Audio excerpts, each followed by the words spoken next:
राधे राधे महाराज जी।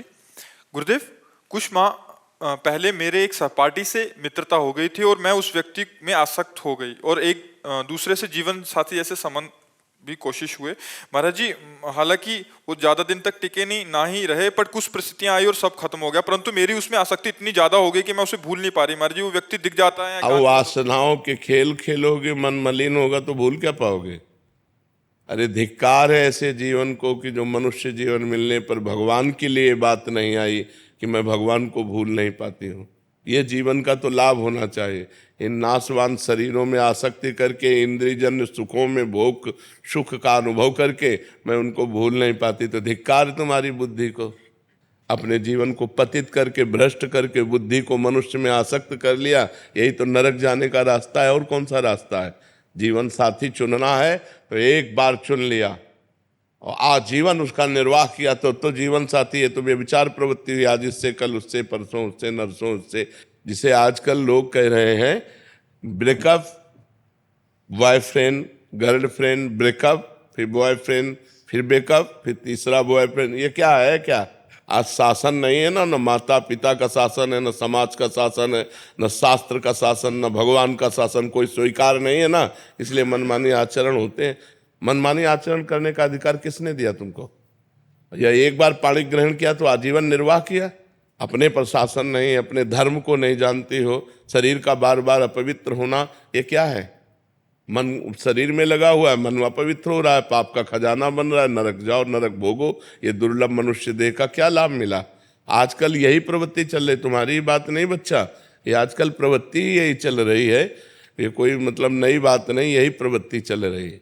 भगवान का नाम जप करो, जो संयम से रहो। अगर स्त्री शरीर है तो किसी एक पुरुष का एक बार वरण करो, आजीवन वरण करो। छूट जाए तो ब्रह्मचर्य से रहो, आजीवन ब्रह्मचर्य रहो। ये व्यभिचार प्रवृत्ति से नरक जाने का रास्ता होता है।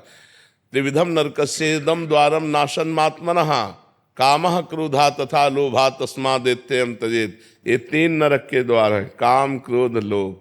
इन्हीं में जो फंसे हुए नरक जाना है। और क्या करना है? नरक की प्रवृत्ति करनी। भूल नहीं पाती। तुम्हें घृणा हो जानी चाहिए कि जिसके लिए मैंने शरीर समर्पित किया वो आदमी मेरा नहीं हुआ तो वो भूलने योग्य है, वो घृणा करने योग्य है। नाम जप करो और सही रास्ते से चलो, नहीं तो किसी काम का मनुष्य जीवन नहीं रह जाएगा। हम कहते हैं दोस्ती करना पाप नहीं है, कोई भी किसी से भी दोस्ती करो, लेकिन दोस्ती गंदगी करना पाप है, बेविचार करना पाप है। ये क्यों करते हो? अगर आपको दोस्ती पक्की तो आजीवन निर्वाह करो, माता पिता का आशीर्वाद लो, देवताओं का अर्चन बंदन करो, ब्याह करो, एक साथ रहो, कोई बात नहीं, आजीवन रहो। ये क्या है? इससे बेविचार, उससे बेविचार, उससे बेविचार, तो किसी का शासन नहीं होता, इसीलिए मनमानी आचरण होते। कोई तुम्हारी बहुत अवस्था है क्या? ये मनमानी आचरणों से क्या होगा? अपने जीवन को खोखला करके नरक जाओ, नरक का रास्ता पुष्ट करो। इसलिए बच्चा सावधान, नाम जप करो और सावधान रहो और भगवान का आश्रय लेकर के धर्म पूर्वक जीवन व्यतीत करो। मनुष्य जीवन ये दिव्य मिला है, इससे भगवान की दिव्यता प्राप्त करो।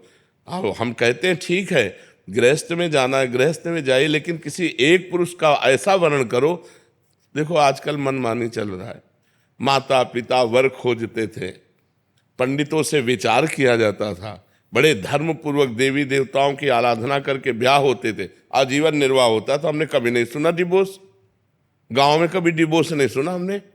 ये जो व्यभिचार प्रवृत्ति शुरू ना, गर्ल फ्रेंड और बॉय फ्रेंड और लिव इन रिलेशन, यहाँ से शुरू हुआ है डिवोर्स। नहीं, हमने कभी डिवोर्स नहीं सुना। आजीवन निर्वाह, क्योंकि माता पिता ने किया, देवी देवताओं का पूजन करके, शास्त्र के पंडित के अनुसार अग्नि के फेरे लेकर, तब कहीं वो धर्म से चलो। इस तरह के मनमानी आचरण कोई भी मत करो, नहीं तो पछताना पड़ेगा। संसार का बड़ा विचित्र स्वरूप है, होश में चलना चाहिए। आचार्य अखिलेश आनंद जी, हरिद्वार। राधा वल्लभ श्री हरिवंश महाराज जी। महाराज जी, हम सब कुछ जानते हैं धर्म क्या है, अधर्म क्या है, पर सब कुछ जानते हुए भी अधर्म और नहीं जानते हो, नहीं जानते हो। जानकारी उसे कहते हैं कि जब जान गए तो जय जाने जग जाए हेराए, जागे जथा सुपन भ्रम जाए। स्वप्न में जैसे हम जगे हुए होते, तो क्या जगे हुए होते हैं क्या?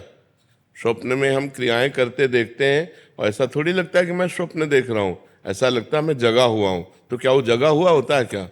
वो अज्ञानी स्वप्न में अपने को जगा हुआ जैसे मानता है तो जगा हुआ नहीं होता। ऐसे आप अज्ञान की धरा में हो और आप ये जानकारी कर रहे हो कि मुझे धर्म का पता है, मुझे अधर्म का पता है, जैसे अपने को जानकारियां जो कुछ हैं जो उपलब्ध हो चुकी वो प्रकृतिजन्य केवल बुद्धि तक है, आपके अनुभव में नहीं है। अनुभव में नहीं तो पता है। पूरा हलवा बनाने की प्रक्रिया आती है लेकिन कभी बैठ करके बना के पाया नहीं तो क्या फायदा। जिस जानकारी का प्रयोग ना हो सके वो जानकारी हमारी किस काम की, बात समझ रहे ना। इसका तात्पर्य हुआ कि हम अध्यात्म बल से कमजोर हैं। हम जानते हैं कि ये नहीं करना चाहिए, हम जानते हैं ये करना चाहिए, तो जो करना चाहिए वो कर नहीं पाते, जो नहीं करना चाहिए वो हम छोड़ नहीं पाते। ईमानदारी का विषय ये है। इसका कारण हमारे अंदर अध्यात्म बल की कमी है। हम अगर प्रशांतात्मा विगत भीर ब्रह्मचारी वृत्ति स्थित है, अगर हम संयम से चलें, अपने अंतःकरण में निरंतर भगवत चिंतन करें, ब्रह्मचारी व्रत से स्थित हों और निरंतर परमात्म चिंतन करें तो अभी आ जाएगा। जो नहीं करना वो नहीं करना, चाहे प्राण निकल जाए, और जो करना है वो उत्साह संपन्न होकर के करना है। तो हमारे अंदर जो जानकारियां उनका प्रयोग ना करने का जो हमारे अंदर असमर्थता है वो अध्यात्म की कमी है। यदि हम खूब भगवान नाम जप करें, शास्त्र स्वाध्याय करें, ब्रह्मचर्य से रहें, पवित्र आहार करें तो बहुत बढ़िया आ जाए, बहुत बढ़िया आ जाए, स्थिति बन जाए हमारी। और हम भगवत चिंतन रहित हैं, इसीलिए हमारे तो इसलिए ये जानकारी होते हुए भी हम नहीं जानकार हैं। जानकारी अगर जितने आपको जानकारी अगर उसका प्रयोग कर ले तो आप ब्रह्म सिद्ध महापुरुष हो जाए। किसको जानकारी नहीं। जब गांव में लोग शव यात्रा करते हैं, बोले राम नाम सत्य है, सत्य बोलो मुक्ति है। इससे बड़ा और क्या ज्ञान होगा। इस ज्ञान से बड़ा और क्या ज्ञान होगा कि पूरे त्रिभुवन में अगर सत्य है तो भगवान का नाम सत्य है, और भगवान का नाम बोलो तो मुक्ति है। लेकिन वो बीड़ी पीते हुए लौटते हैं, उनको कोई मतलब नहीं कि क्या गा रहे। वो समझते हैं मरने वाले के साथ ये गाया जाता है, बस वो गीत गाते हैं, वो उसका भाव तो समझते नहीं है। इसलिए हमें सबको जानकारी है, अपने कल्याण भर के लिए सबको जानकारी है। सबको ही जानता है मरना है, सब देख रहे हैं एक दूसरे का मरना, सबको पता है यहाँ सब नाशवान है, सबको पता है यहाँ से कोई कुछ लेके नहीं जाता। बस इतनी जानकारी काफ़ी है।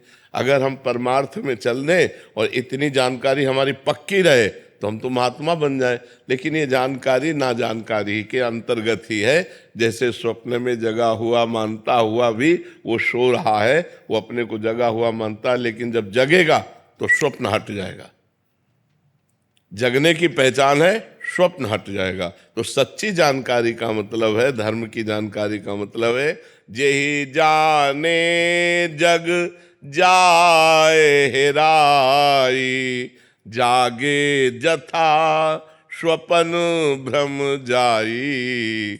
जो जान गया तो उसके सामने से संसार ऐसे गायब हो जाता है जैसे स्वप्न का पूरा दृश्य जागने पर गायब हो जाता है। फिर दिखाई क्या देता है, सिय राम मैं सब जग जानी, करूं प्रणाम जोरी जुग पानी। तो हम अपनी जानकारी को सत्य बनाएं, हम अपनी जानकारी का प्रयोग कर सके, इसलिए खूब नाम जप करो और ब्रह्मचर्य का जरूर ध्यान दो। आज व्यभिचार परायण हमारी जनता हो रही है, जिधर देखो व्यभिचार का बोलबाला है। वो सब अपवित्र बुद्धि। अध्यात्म को धारण करने के लिए गृहस्थ में तो उचित ब्रह्मचर्य और विरक्त में है तो पूर्ण ब्रह्मचर्य। ब्रह्मचर्य के बिना, ब्रह्मचर्य जीवन की नींव है। ये आजकल नए नए सब जितने बच्चे हैं ना, गर्लफ्रेंड बॉयफ्रेंड हस्तमैथुन ये वो सब नष्ट किए दे रहे हैं अपने आप को। ये क्या है, मनुष्य जीवन का उपहास कर रहे हो। देव दुर्लभ मनुष्य जीवन का उपहास कर रहे हो। बड़े भाग मानुष तन पावा, सुर दुर्लभ सदग्रंथन गावा। साधन धाम मोक्ष कर द्वारा, पाई न जे परलोक संभारा। सो परत्र दुख पावई, सिर धुनि धुनि पछताए। काल ही कर्म ईश्वर मिथ्या दोष लगाए। इसलिए खूब नाम जप करो जी। अमित पांडे जी, प्रयागराज। राधे राधे महाराज जी। महाराज जी, आत्मज्ञान और अध्यात्म मार्ग में सबसे बड़ा अंतर क्या है? इसमें कौन सा मार्ग हमें उसी परमानंद? को तो अध्यात्म कहते हैं। आत्मज्ञान को ही तो अध्यात्म कहते हैं। अध्यात्म कहते किसे? कोई अंतर? वही तो है। जल, वारि, तोय, पानी, इसमें कौन श्रेष्ठ है? बात तो एक ही है ना। जल, वारि, तोय, पानी में हम पानी के ही पर्यायवाची शब्द कह रहे। तो आत्मज्ञान, भगवदानंद, अध्यात्म मार्ग, अध्यात्म ज्ञान, ये एक ही बात तो है। समझ रहे ना? महाराज जी ये शायद ज्ञान मार्ग और भक्ति मार्ग को समझना चाह रहे हैं आगे। हाँ, ऐसे भेद पूछोगे तो समझ में आ जाएगा कि भक्ति मार्ग में और ज्ञान मार्ग में क्या अंतर। भक्ति मार्ग और ज्ञान मार्ग सिद्धांत तक दोनों एक चलते हैं, सिद्धांत दोनों के एक हैं और लक्ष्य दोनों का बदल जाता है। एक दासोहम में पहुंच जाता है और एक शिवोहम में पहुंच जाता है। सोहमस्मिति वृत्य खंडा, मैं वही परमात्मा हूँ। ज्ञान मार्ग में अनुभव होने लगता है अहम ब्रह्मास्मि। लेकिन भक्ति मार्ग में दास दासु हम, मैं भगवान का दास हूँ, भगवान के दासों का दास हूँ। इतना अंतर। सिद्धांत दोनों के एक ही है, संयम नियम के सिद्धांत दोनों के एक ही हैं, भगवत चिंतन आत्मचिंतन के सिद्धांत एक ही हैं, लेकिन परिणाम दोनों का जो अलग अलग चिंतन का हो जाता है। एक का चिंतन होता है तत्त्वमसि, तत्त्वम आशी, और एक का चिंतन होता है दासु हम, मैं भगवान का दास हूँ, या दास दासु हम, मैं भगवान के दासों का दास हूँ। इतना अंतर हो जाता है। समझ पा रहे हो? साधन मार्ग थोड़ी दूर तक एक जैसा चलता है, चाहे वो भक्ति मार्ग का हो चाहे ज्ञान मार्ग का हो। यम नियम संयम, इंद्रियों का दमन, मन का दमन, ब्रह्मचर्य व्रत, निरंतर सतोगुण सेवन, निरंतर शास्त्र स्वाध्याय, शास्त्र चिंतन, संत समागम, ये सब दोनों का एक जैसा चलेगा। लेकिन चिंतन फिर अलग अलग हो जाता है। एक का आत्मचिंतन होता तो तत्वमसि में, अहम ब्रह्मास्मि, और एक का दास दासु हम, मैं भगवान का दास हूँ, भगवान का सखा हूँ, भगवान हमारे मित्र हैं। कई तरह के भाव हैं हमारी भक्ति में। भगवान के रिझाने के शांत, दास्य, सख्य, वात्सल्य और गोपी सहचरी, ये भावों के द्वारा हम भक्ति का आनंद लेते हैं। इसमें कई भाव, उसमें एक ही भाव है अहम ब्रह्मास्मि, और वो सत्य है, कोई इसमें अंतर नहीं है। दोनों मार्ग सत्य है, दोनों का परिणाम एक ही निकलेगा। जाके जब फल निकलेगा तो भगवदानंद, परमात्मानंद, आत्मानंद, विज्ञानानंद, अखंडानंद, जो भी कहो वो एक ही है। जैसे घाट अलग अलग है, यमुना स्नान एक ही है, यमुना जी एक ही है जी। ईशान शर्मा जी बेंगलोर से। राधे राधे। राधे राधे महाराज जी। महाराज जी किसी संत या गुरु के समीप अगर हृदय में डर का आभास हो तो इसका क्या अर्थ? बहुत अच्छा है, बहुत अच्छा है। जो गुरु और संत से डरते हैं वो अभय हो जाते हैं, वो माया से फिर नहीं डरते। जो संत और गुरु से नहीं डरते उनसे अपराध बनता है, फिर वो माया से भयभीत हो जाते हैं। अभय होए जो तुम्हें डराई, यही डरे ही डर पे हरिवंशी, जिनो भ्रमय गुण सलिल पर, जी नामन मंगल लोक तीन सुहरिपद भजन। अपने साहब से डरना चाहिए, अपने गुरुदेव से डर लगे, कहीं हमसे कोई ऐसा अपराध न बन जाए कि हम गुरुदेव के सामने जाने लायक न रहें, कहीं हमसे कोई गलती न बन जाए, तो डर होना चाहिए, गुरुदेव का डर होना चाहिए। हम संसार में कभी कहीं भयभीत नहीं हुए, लेकिन अपने गुरुदेव से डरते हैं। गुरुदेव के समीप जाते ही पूरा हृदय कांप उठता है, कोई गलती न हो जाए, कोई त्रुटि न हो जाए, तो हम गुरुदेव से कभी विमुख न हो जाए। इसलिए एकांत में भी डर लगता है। हमारे गुरुदेव सब जानते हैं, अगर हमसे कोई गलती हुई तो गुरुदेव जान जाएंगे, और गुरुदेव जान जाएंगे तो हमारा त्याग कर देंगे, फिर हमारा होगा क्या? गुरुदेव के बिना हमारा कोई अस्तित्व ही नहीं। इसलिए संत और गुरुदेव से डरना है बहुत अच्छी बात है, पर इतना न डरे कि उनसे विमुख हो जाए, इतना न डरे। एक मर्यादा का डर, एक मर्यादा का डर होता है, और कोई भयभीत थोड़ी करते गुरुदेव। गुरुदेव कोई ऐसे थोड़ी कि भयावने हो, लेकिन एक मर्यादा होती है गुरु शिष्य के बीच में, उस मर्यादा का भय होता है। रवि प्रकाश विजय जी राजस्थान से। महाराज जी भगवत प्राप्ति के लिए मन की स्थिरता आवश्यक है, लेकिन मन के विचलित रहने पर मन की स्थिरता या दृढ़ता के उपाय क्या हो सकते हैं? बार बार जहाँ मन जाए वस्तु, व्यक्ति, स्थान, घटना, परिस्थिति में वहाँ से हटा करके अपने लक्ष्य में लगाना, भगवान के नाम में लगाना, रूप में लगाना, भगवान की लीलाओं के चिंतन में लगाना। या दूसरा, जहाँ जहाँ मन जाए हर वस्तु, व्यक्ति, स्थान, घटना में भगवान को देखना। कि ये वस्तु में भगवान है। जब सृष्टि नहीं थी तब भगवान ही थे, जब सृष्टि नहीं रहेगी तो भगवान ही रहेंगे। तो बीच में क्या है? भगवान ही तो है।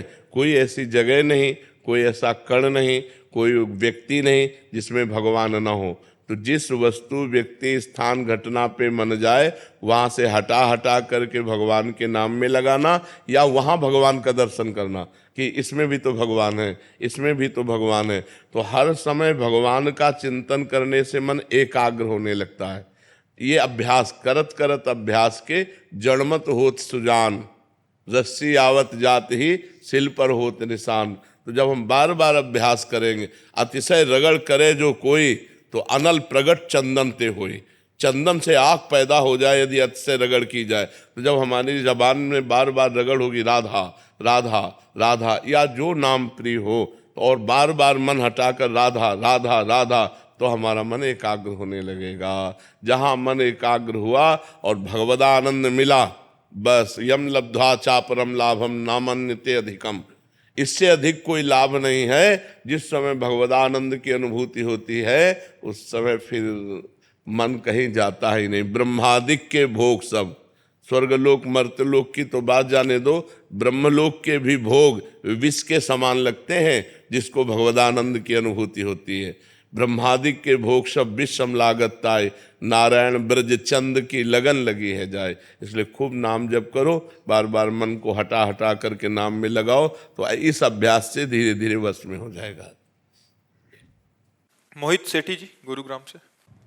राधे राधे महाराज जी। श्री हरिवंश महाराज जी, पहले 25 वर्षों तक आर्थिक कठिनाइयों के कारण मैंने पढ़ाई और अब ऑफिस के काम को ही श्रेष्ठ कर्म मानकर अब तक जीवन बीता, बस इस आशा में कि परिवार को संभालूं। लेकिन जब से आपको गुरु स्वीकार किया तब से समझ आया कि जीवन का एकमात्र लक्ष्य भगवान को पूर्ण रूप से समर्पित होना है। महाराज जी, अब इस ओहदे पर पहुंच चुका हूं कि जहां रोज 13-14 घंटे काम करना पड़ता है और साथ में नाम जप में महाराज जी बहुत कठिनता आ रही है। केवल 1 ही घंटा दिन में दे सकता हूँ नाम को।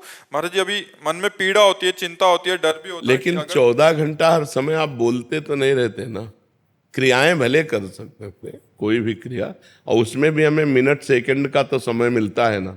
उस मिनट सेकंड को राधा राधा राधा और पूरे के पूरे 14 घंटे भगवान को समर्पित कर देना। ये कर्म समर्पण हो जाएगा और भगवान, हृदय से भगवान के आश्रित हो। जो शेष समय मिले आपके 14 घंटे में, उसमें राधा राधा राधा राधा राधा राधा, उसमें नाम जप करो। और जो 14 घंटा के बाद 6 घंटा सोने में समझ लो, तो 14×6 कितने हुए? 20 हुए। तो 4 घंटे तो अभी बचे, वो 4 घंटे कहाँ दोगे? महाराज जी, क्या होता है कि जैसे 13-14 घंटे काम कर रहे हैं रेगुलर, उसके बाद भी क्योंकि आदत ऐसी पड़ी हुई है कि उसी के बारे में सोचते रहते हैं कि उसको कैसे। नहीं, गलत बात, इसी को सुधारो। वो स्थायी चीज नहीं है। मरोगे तो ना ऑफिस जाएगी और ना ये सब कार्य जाएंगे तुम्हारे। एक कर्तव्य पूजा है, हम 14 घंटे समय उसको दें। हम नहीं कहते कि आप 14 घंटे समय मत दो, 14 घंटा समय दिया, इसके बाद कार्य प्रणाली की स्टाफ। अब हम दूसरा अपने जीवन को पारलौकिक उन्नति के लिए अब हम थोड़ा सत्संग सुनते हैं, थोड़ा शास्त्र स्वाध्याय करते हैं। 1 घंटा ले लो उसका मार्जन करने का, हमारे द्वारा उसमें से क्या गलती हुई, क्या उन्नति के लिए हमें करना चाहिए, उस पर विचार कर लो। तो 3 घंटे फिर भी बचते हैं। तो 3 घंटे भजन करो, शास्त्र स्वाध्याय, ठाकुर सेवा, नाम जप। 3 घंटे भागवतिक करो, 14 घंटे संसारिक करो, 1 घंटे दोनों कार्यों के चिंतन का करो, 6 घंटे सो जाओ। पूरा विभाग हो गया 24 घंटे का। ईमानदारी से यदि करो तो भजन के लिए सबको टाइम है, और बेईमानी करो तो किसी को टाइम नहीं है। बोले हम तो गृहस्थ हैं, बस एक शब्द में मारा कि पूरा का पूरा जीवन बर्बाद कर दिया। अरे गृहस्थ हो तो क्या हर समय तुम काम में लगे रहते हो? 12 घंटे 14 घंटे काम करने के बाद 6 घंटे सोने के बाद 4 घंटे बचे, हम 2 घंटे छोड़ देते हैं। 1 घंटा भोजन, 1 घंटा मनोरंजन, तो 2 घंटे भजन करो। 120 मिनट अगर भजन करोगे तो तुम्हें आनंद की प्राप्ति होने लगेगी। ये बेईमानी ना की जाए। मनोरंजन में, संसार के इस कार्यों में ही केवल जीवन नष्ट कर देने से जीवन का लाभ नहीं। जीवन का लाभ उस दिन की याद करो जिस दिन तुम मरोगे। हम तो अध्यात्म हमारा उस दिन के लिए तुम्हें बलवान बनाता है। जिस दिन तुम्हारी मृत्यु आएगी, न तुम्हारी पत्नी साथ होगी, न तुम्हारा मित्र साथ होगा, न तुम्हारी ऑफिस साथ होगी, न बैंक बैलेंस होगा, न घर होगा, न कोई सामग्री होगी। क्या पूरा जीवन बर्बाद कर दिया। अब जाने के समय तुम्हारे पास क्या है? इस लोक से क्या लेके जाओगे? इस लोक से ले जाने के लिए भगवान नाम, राधा राधा राधा। जो नाम जप किया, जो परोपकार किया, जो धर्म किया, जो तीर्थाटन किया, ये तुम्हारे साथ जाएगा। तो मनुष्य जीवन में एक पक्ष उधर भी रखो, तो एक पक्ष आगे के संभालने के लिए भी रखो, परलोक संभालने का भी रखो। तो इसलिए 2 घंटे तो भजन करो ही। और 1 से 1.5 घंटा तो हो जाता है रोज का। जी हाँ, बिल्कुल ठीक है। और बीच बीच में नाम जप करते रहो, और शेष जो भी समय आपका वो भगवान को अर्पित करते रहो। ये कर्म समर्पण और भगवत स्मरण के प्रभाव से निश्चित भगवान की कृपा प्राप्त होती है। शीतल सिंह जी, लखनऊ से। जी राधे राधे महाराज जी। महाराज जी, मुझे प्रभु पर इतनी आस्था नहीं थी पहले। मेरे साथ कुछ ऐसा हुआ कि फिर अभी आपकी अनुभूति होने के बाद मेरा नाम स्मरण और ईश्वर की ओर आस्था प्रबल हो गई है। अब हर समय नाम जप और प्रभु स्मरण होता है महाराज जी, प्रयास करती हूँ। परंतु प्रभु जी, मेरा मोह अब मेरे घर वालों से, रिश्तेदारों से खत्म सा होता जा रहा है। क्या मैं अपने घर वालों के प्रति अन्याय कर रही हूँ? नहीं, मोह खत्म हो जाए, लेकिन भगवत भाव करना चाहिए।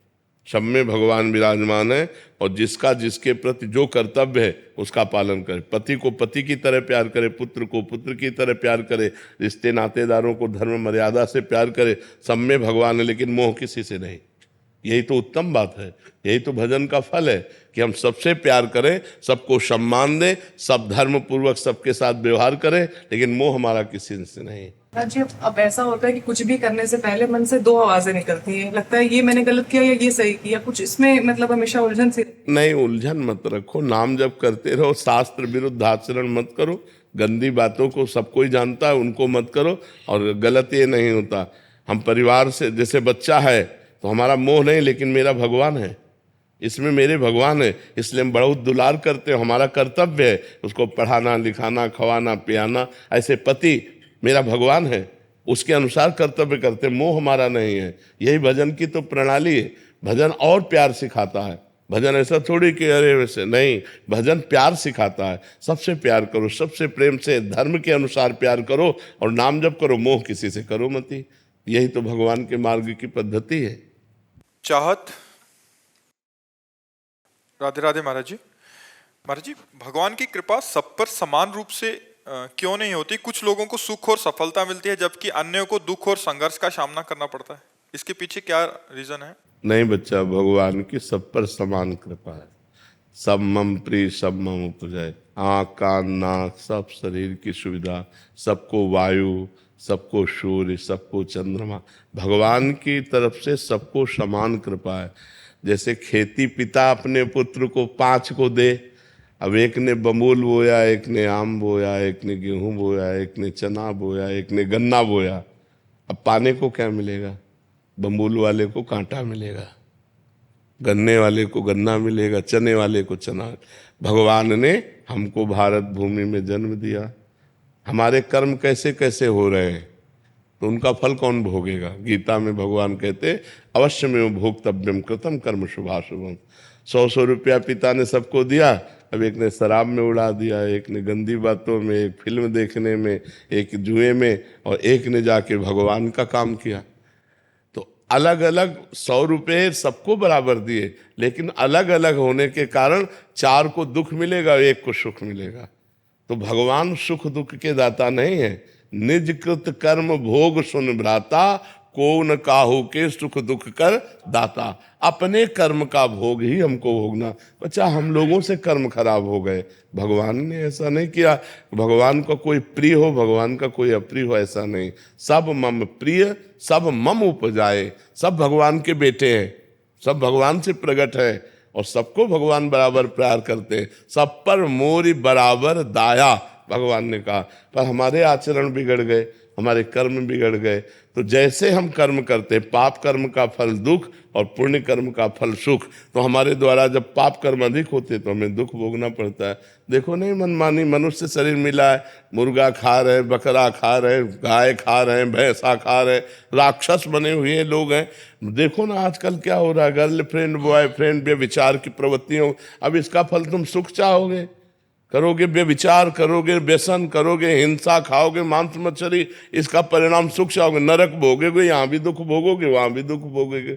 संयम से चलो, ब्रह्मचर्य से रहो, शास्त्र स्वाध्याय करो, सत्संग सुनो, नाम जप करो, जीवों पर दया करो, दूसरों का मंगल करो, अभी आनंद आ जाएगा। तो आनंद का मार्ग है इधर और चल रहे हैं इधर, तो फिर कैसे आनंद प्राप्त होगा। पर मार्ग हमारे सब प्रभु के बनाए हुए हैं, हमारे प्रभु ने सब मार्ग बनाया है। नरक का मार्ग भी भगवान ने बनाया, वैकुंठ का मार्ग भी भगवान ने बनाया, स्वर्ग का मार्ग भी भगवान ने बनाया, आपको भी भगवान ने बनाया। अब आप चलना किस मार्ग में चाहते हो? सब मार्ग आपके सामने। आप भूत बन सकते हो, आप देवता बन सकते हो, आप महान बन सकते हो, आप नीच बन सकते हो। जैसे आचरण करोगे वैसे बन जाओगे, इसमें भगवान की बात नहीं। समझ पा रहे आप? ओम प्रकाश शर्मा जी। श्री हरिवंश महाराज जी। महाराज जी, आपके चरणों में कोटि कोटि प्रणाम। महाराज जी, अभी एक एकांतिक में ये सुनकर थोड़ा सा संशय हुआ कि किसी ग्रंथ का गायन केवल पवित्र अवस्था में ही किया जाना चाहिए महाराज जी, परंतु उपासक सुबह संपूर्ण दिनचर्या, शौच स्नान, शारीरिक व्यायाम आदि 84 जी मन ही मन करता है महाराज जी। गायन और मन मानसिक चिंतन में अलग बात होती है ना। हम अंदर शौचालय में बैठे हो, हमारा चिंतन चल रहा है 84 जी का, तो वो चिंतन चल रहा है ना अंतर, गायन तो नहीं हो रहा ना। लेकिन 84 जी का गायन लेटरिन में बैठ के करोगे क्या? 84 जी का गायन लेटरिन के पवित्र कपड़ों में करोगे क्या? चिंतन हम भगवान का कर सकते हैं, चिंतन हम पद का कर सकते हैं, लेकिन जब हम गायन करेंगे 84 जी लेकर तो मर्यादा से करेंगे। आसन पे बैठ करके, या पवित्र वस्त्र है तो हम चलते फिरते हुए गुनगुनाते हुए चल रहे हैं, अपवित्र वस्त्रों में नहीं, अपवित्र दशा में नहीं। गायन नहीं कर सकते अपवित्र दशा में। सुधा निधि, 84 जी, रामचरितमानस, श्रीमद् भागवत, ये सब समान हमारे धर्म ग्रंथ हैं। इनको पवित्र अवस्था में हम गायन कर सकते हैं, अपवित्र अवस्था में हम चिंतन कर सकते हैं। चिंतन मन के द्वारा किया जाता है, गायन वाणी के द्वारा उच्च स्वर में किया जाता है। अब पता चला कि आप शौच हुई, आप पवित्र कपड़ों में सुंदरकांड का पाठ कर रहे हो, वो सुंदरकांड का पाठ ही करने का उसमें विषय था, हमका अपवित्र दशा में सुंदरकांड का पाठ नहीं, पवित्र दशा में। हमारे धर्म ग्रंथ है, ये पवित्र दशा में इनका गायन करें, अपवित्र दशा में इनका चिंतन कर सकते हैं, अपवित्र दशा में नाम जप कर सकते हैं, लेकिन धर्म ग्रंथों का गायन नहीं। देखिए, हमने तो पादुका हम सेवा करते हैं ना, पादुका पैर के हमने तो वाणी जी को लेके हमने पद याद किए थे उस टाइम में, या फिर हम कोई वो करते हैं तो पादुका पहन के हम तो उनको याद। नहीं, बाथरूम की पादुका अलग होती है। सेवा स्थान है जहाँ पे विद्यालय में हम बच्चों को पढ़ाते हैं, वहाँ पे हमने पद याद किए थे, तो हम पादुका पहन के सारी। वो पादुका बाथरूम में गई? नहीं, बाथरूम नहीं। तो बस शौच और बाथरूम की अलग पादुका होती है, और ऐसे पादुका का अलग अलग समय में सत्संग में उसका विवरण किया गया है कि जैसे हम यात्रा कर रहे हैं, हमने शौचालय में जो बाथरूम, वो पादुका नहीं है, तो हम मंत्र भी जप सकते हैं, उसमें पाठ भी कर सकते हैं। अपवित्र दशा में हम धर्म ग्रंथों का पाठ नहीं कर सकते। महाराज जी, एक संशय निवृत्ति और कर दीजिए महाराज जी। जैसे बहुत सारे शरणागत परिकर हैं, वो ऑफिस आदि जाते हैं या किसी रास्ते में वाहन आदि ट्रेन में जा रहे हैं, तो महाराज जी क्या बहुत सारे ऐसे पूछते थे कि जैसे आजकल मोबाइल आदि ऐप में 84 जी है, तो अंदर ही अंदर जैसे उसका पाठ कर रहे हैं, तो ये कर सकते हैं? हाँ, ऐसे कर सकते हैं कि जैसे मोबाइल से देखा और अंदर चिंतन करते हुए उसको हम मनन कर रहे हैं, ये तो कर सकते हैं, लेकिन गायन के नहीं कर सकते। अब वाणी लेके नहीं कर सकते, मोबाइल में तो कर सकते हो कि यंत्र है, ऐसा कर सकते हैं।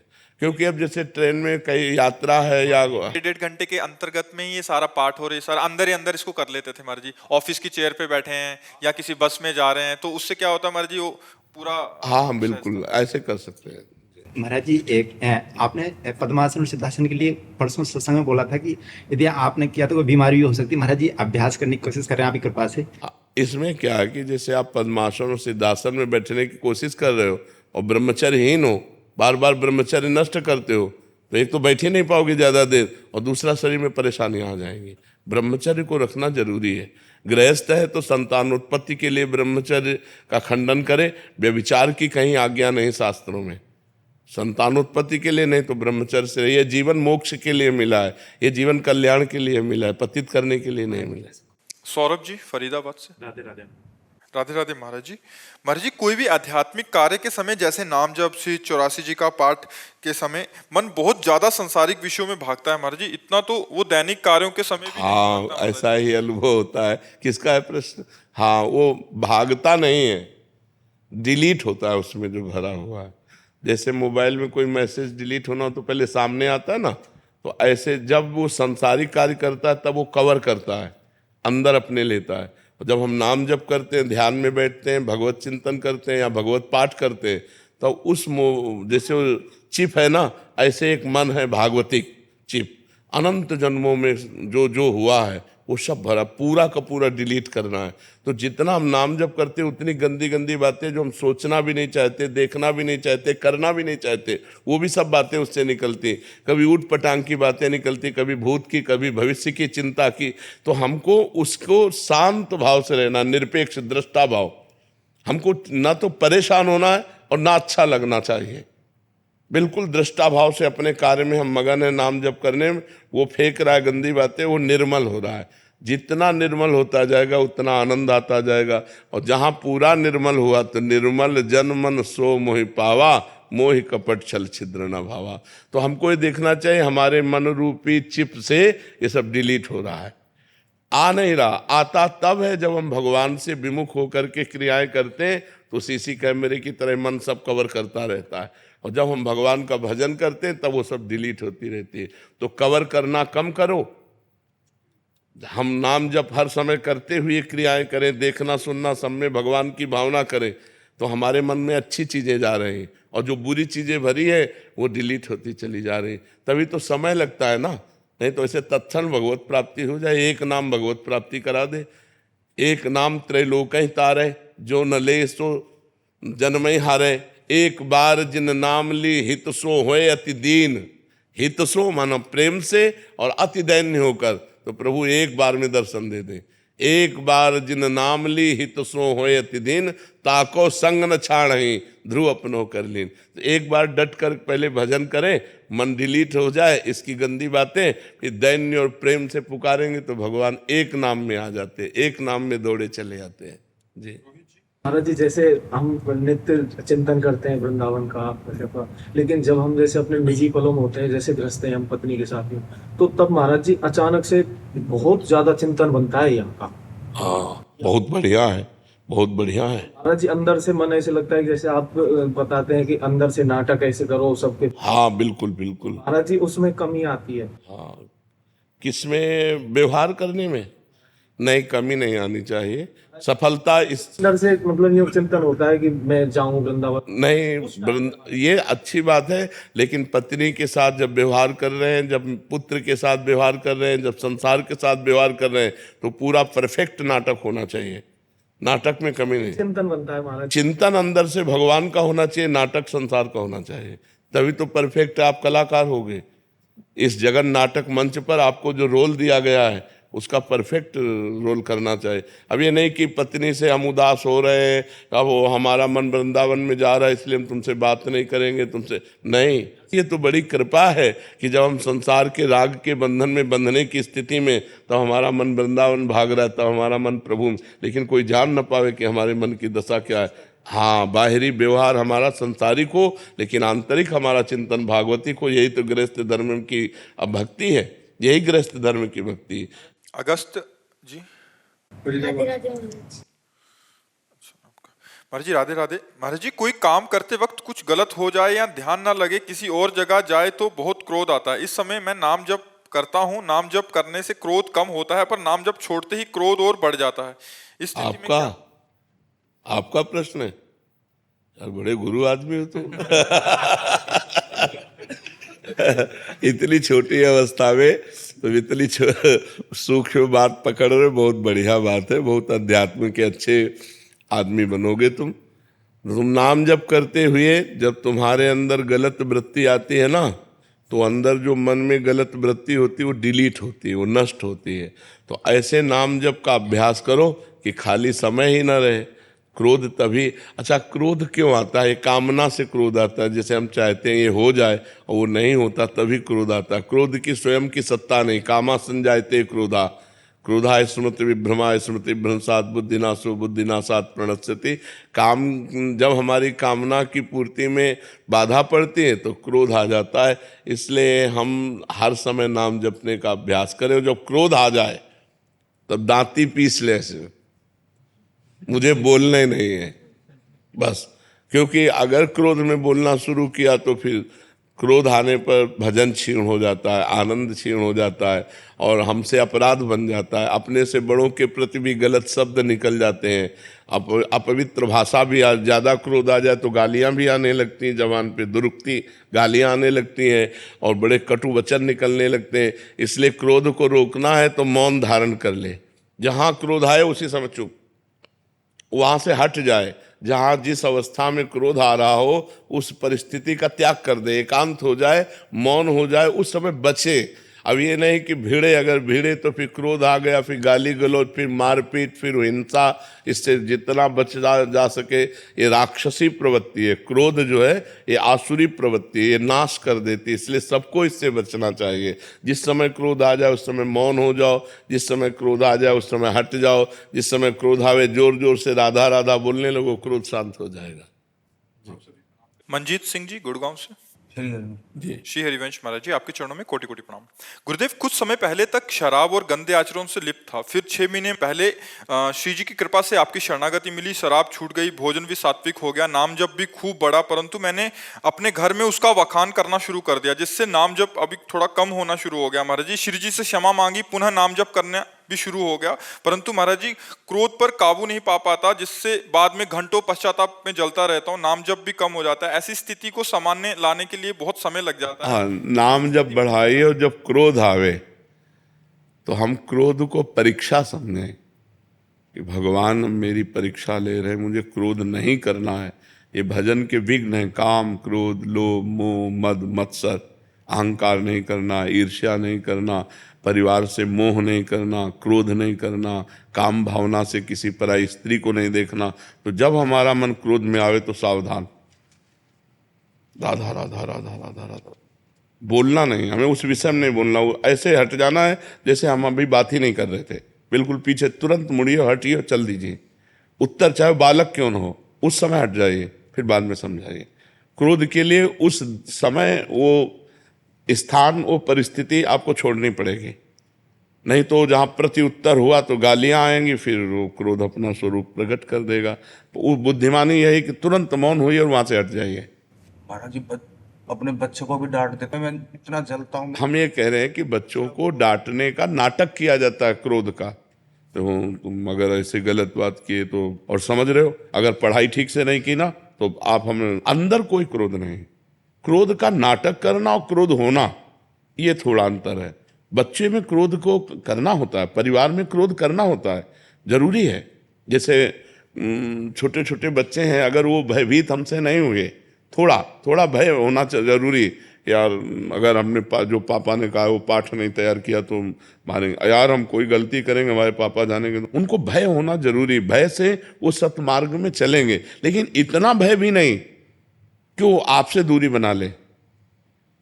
कभी मित्रवत व्यवहार करके ऐसे बैठते हैं, खेलते हैं कि वो अपनी छोटी सी छोटी कमियां भी आपको बता दें, और कभी पिता की तरह हम होकर उनको डांटते हैं जिससे वो भयभीत होकर के असत मार्ग का त्याग कर दें। लेकिन हमें क्रोध का नाटक करना है, क्रोध नहीं करना, जैसे शिष्यों से करना पड़ता है।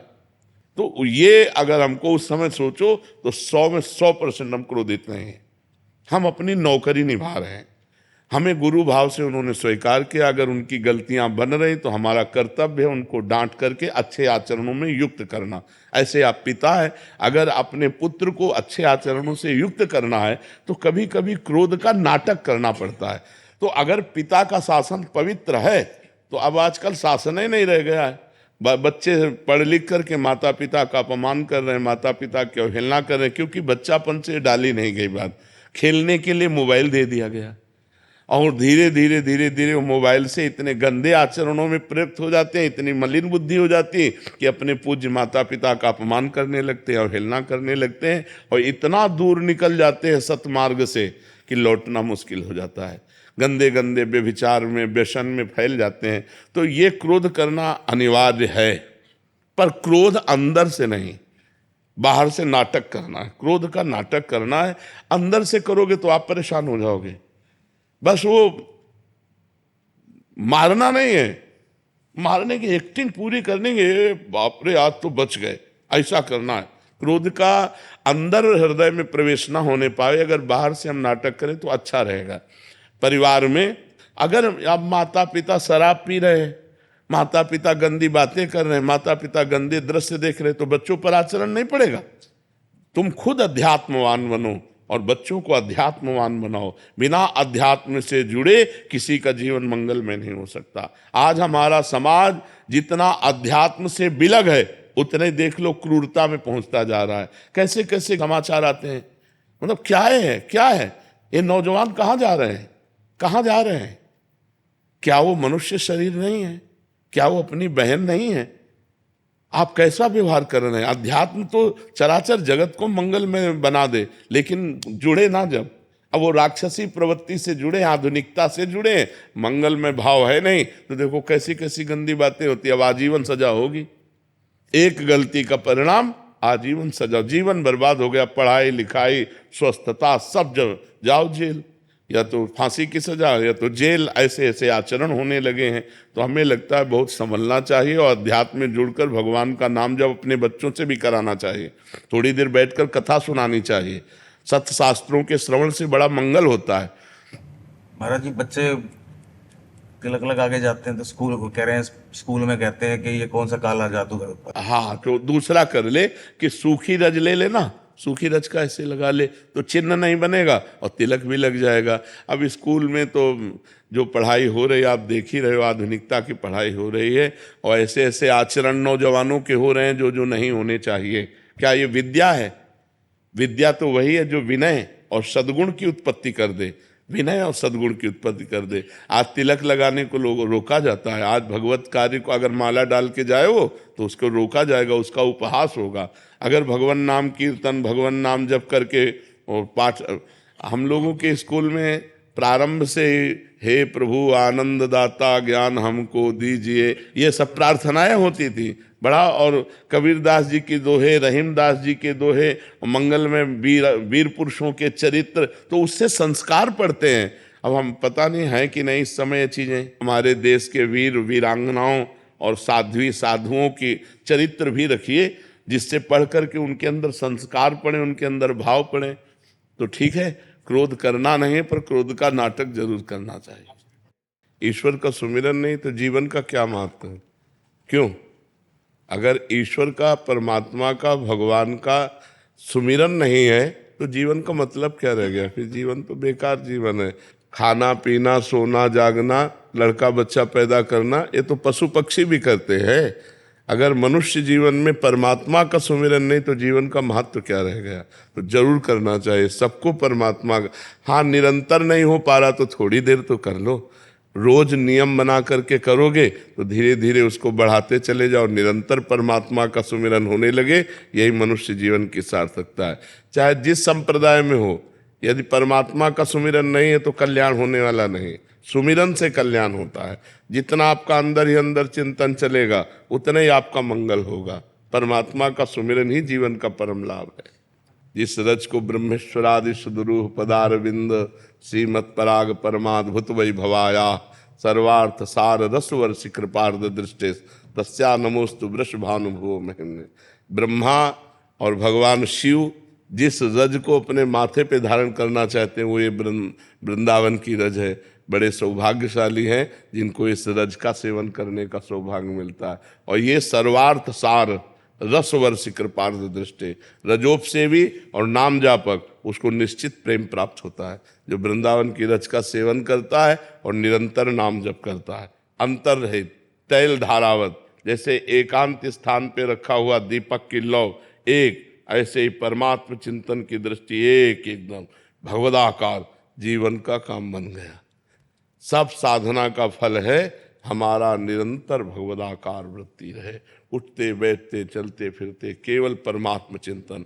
हर चिंतन की काट करके